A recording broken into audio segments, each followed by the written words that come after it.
Hey guys and gals, I got another one for you today. Today I'm flying solo in my T-23E3. We're on Fisherman's Bay. It's a Tier 8 match. I don't think I've featured this tank at all on my channel yet.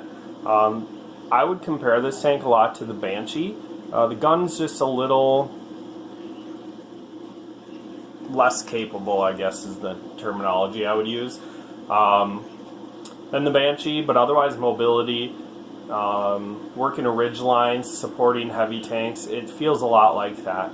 Since the gun isn't as good as the Banshee, this is actually a preferential matchmaking tank, so it only sees up to Tier 8s, whereas the Banshee can play up to Tier 9. Alright, so let's begin the match.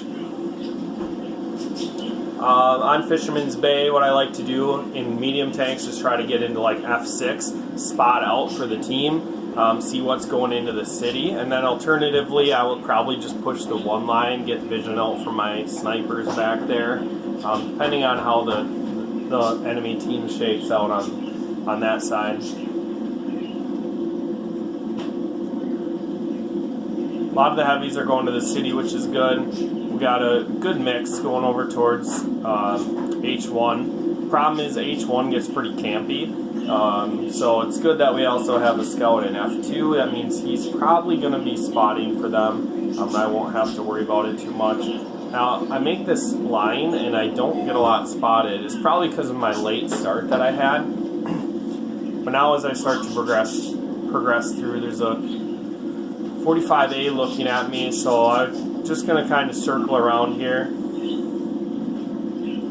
try to get set back up. And what I want to do is just try to support my city so they don't get flanked. We're pushing down the one line, so I'm not too worried about that. Even though there isn't a ton of tanks over here, I still don't want my team to get flanked. So I get a shot into that E2, I missed my second shot. Like the Banshee, this thing isn't very accurate. The accuracy might not even be too bad, it's just the fact that it can reload shells so quick that you're not always fully aimed, I don't think. Now as I pull up, that 45A is looking at me. I figured he'd be looking into the city, so that was my mistake. Now that they're trying to apply pressure, I have a T69 that comes to assist me, and he has a 3601H shooting him in the side. So I want to try to take that 3601H,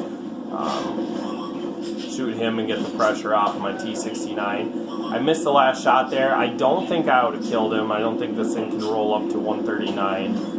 It really does damage by clipping away at people. Death by 1,000 cuts in this thing.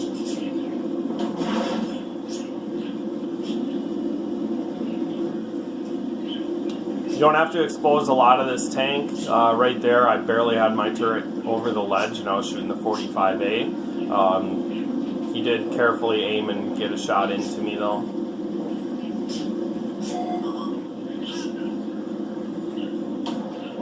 But honestly, if I can get 3 shells into him, and he gets 1 into me, that's effective trading with him. However, he doesn't have any pressure on him right now, so I'm not really going to try to deal with it. And I see there's a medium tank trying to flank my snipers, so what I want to do is counter that. We have plenty of stuff in the city right now, so they don't really need me necessarily. It's a VK3002M.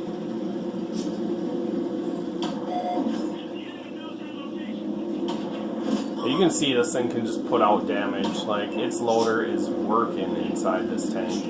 I was targeted there. I'm not sure where that targeting was from, but honestly I just wanted to continue to put shells in there.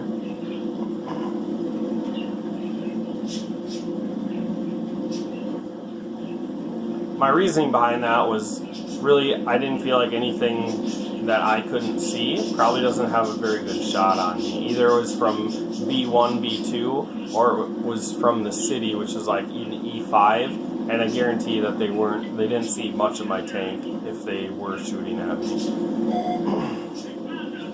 So I realized that we have 2 heavy tanks trying to flank the city, and they're starting to push down the one line, and this tank just can't defend a whole flank by itself. So what I want to try to do is take care of these heavy tanks before they figure out that we have nothing left on the one line.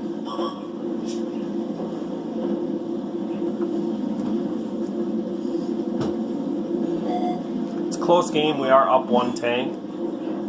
I just cannot find shots into these guys, and the clock's going off in my head that I'm probably going to be getting flanked pretty soon. But honestly, as long as this OI and Churchill are looking at me, then my team should be able to get rid of them quickly.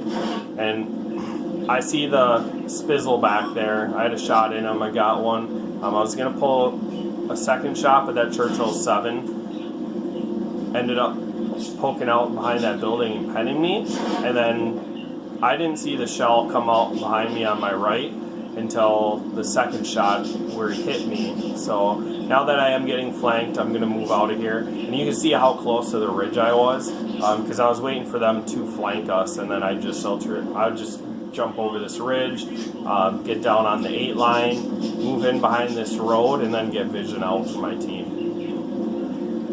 This is a really nice spot for getting vision out on your cap, especially if you have guys in the middle.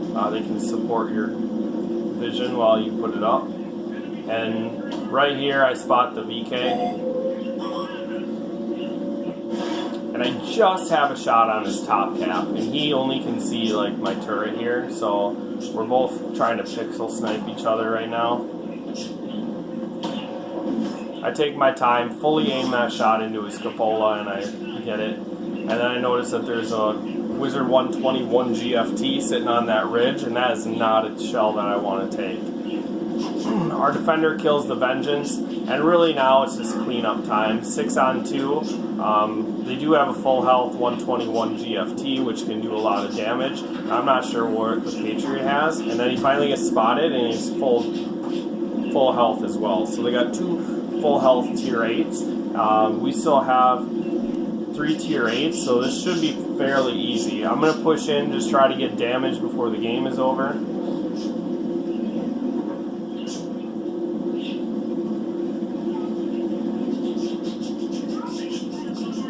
And their GFT kills our Churchill, which, wasn't a big threat anyways. And now they're not even paying attention to me. They don't realize that I'm coming up behind them. So the nice thing about popping someone for 100 damage, and I've said this before in my Banshee videos, is they don't really care too much. You usually can get 2 shells in before they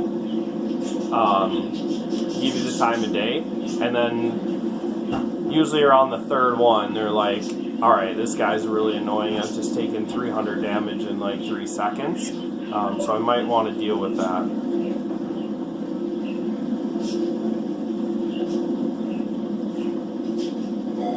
So I'm not sure where the Patriot went. I want to help with that Wizard.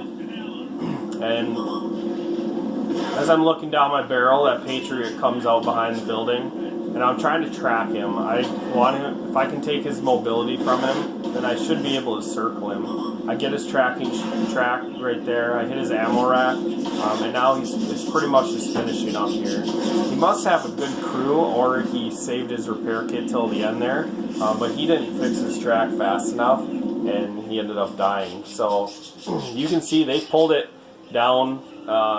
There's only 3 of us left, and they still had the 2 of them, but we did pull the game, win it, and it was a fun game. I mean, I love these little ridge monsters. They don't do a lot of damage, but they can be really annoying, and you can get a lot of damage real fast, especially when you come up on a Patriot that isn't paying attention and then doesn't want to give you any credit until you've taken 400 health away from him.